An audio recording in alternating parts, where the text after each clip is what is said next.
नमस्कार, मी गणेश सुधाकर दाभोळकर तुमचं वरदविनायक फिशरीजमध्ये स्वागत करतो।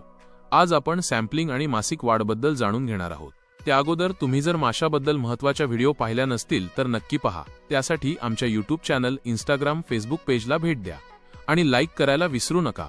चला मग जास्त वेळ न घेता सुरुवात करूयात। सॅम्पलिंग, ज्याला आपण वजन घेणे असं म्हणतो, आणि वजन आपण प्रति महिना घेतो म्हणून त्याला मासिक वजन असं म्हणतो।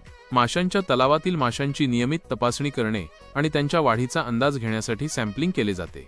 सर्वप्रथम आपण फेक जाळं, वजन काटा, वही आणि पेन, पोटॅशियम परमॅंगनेट आणि मीठ हे सर्व साहित्य गोळा करणं गरजेचं आहे। जर आपल्याला आज सॅम्पलिंग व वजन करायचं असेल तर मग आज फीडिंग करू नका, म्हणजेच खाद्य टाकू नका।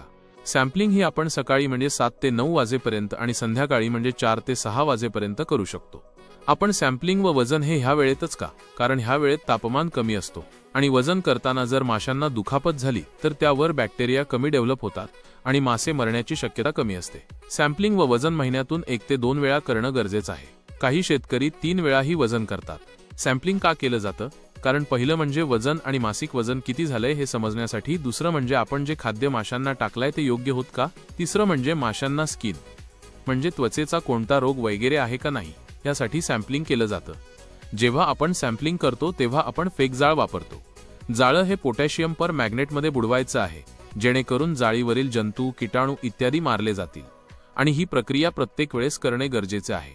आणि एकदा सॅम्पलिंग व वजन झालं की पोटॅशियम परमॅंगनेट आणि जाडा मीठ ह्याच मिश्रण माशावर टाकणं, भले मग माशाला दुखापत झाली असेल किंवा नसेल। पोटॅशियम परमॅंगनेट आणि खडा मीठ हे माशाच्या त्वचेवरील अनावश्यक बॅक्टेरिया मारून टाकतो आणि त्वचेवर लुब्रिकंट तयार करत। सॅम्पलिंग कसं करायचं? वजन काट्याची योग्य ती सेटिंग करून घ्यायची।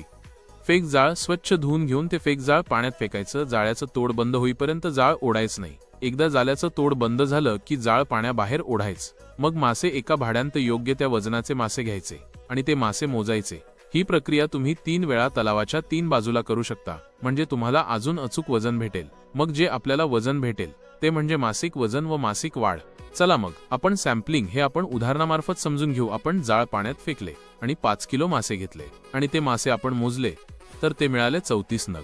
तर मग आपल्या सॅम्पलिंगचं वजन आलं 147 ग्राम, म्हणजे आजच्या दिवशी आपल्या तलावातील माशाचे वजन हे 147 ग्राम आहे। दुसरं म्हणजे मासिक वाढ, हे एका उदाहरणावरून समजून घेऊ। समजा 30 दिवसापूर्वी म्हणजेच 1 मार्च 2025 ला माशाचे वजन हे 100 ग्राम होते। मग आपण माशांना 1 महिना योग्य प्रमाणात खाद्य टाकलं आणि नंतर मग आपण 1 महिन्यानंतर म्हणजेच 1 एप्रिल 2025 ला वजन घेतलं तर ते वजन 250 ग्राम झाले। तर मग नवीन वजनातून जून वजन वजा केले तर मासिक वजन भेटेल, म्हणजे 250 ग्राम मधून 100 ग्राम वजा केले तर 150 ग्राम असेल, जे आपलं मासिक वजन असेल। तर मग निष्कर्ष काय? निष्कर्ष असा की सॅम्पलिंग आणि मासिक वजन करणं गरजेचं आहे। त्यावरून माशाचे रोग, आजार, माशाचे वजन, मासिक वाढ इत्यादी हे कळून येतं आणि त्यानुसार आपण पुढील निर्णय घेत असतो। दिलेली माहिती ही खूप सोप्या भाषेत सांगण्याचा प्रयत्न केला आहे। आशा करतो तुम्हाला समजली असेल। तरी देखील काही समजलं नसेल तर आम्हाला संपर्क करायला संकोच करू नका। तुम्ही खाली कमेंट करू शकता आणि विचारू शकता। गणेश सुधाकर दाभोळकर म्हणजेच वरदविनायक फिशरीज सदैव तुमच्यासोबत असेल। आणि अजून कोणत्या विषयावर आपल्याला व्हिडिओ हवं असेल तर कमेंट करा किंवा आम्हाला संपर्क करा। धन्यवाद।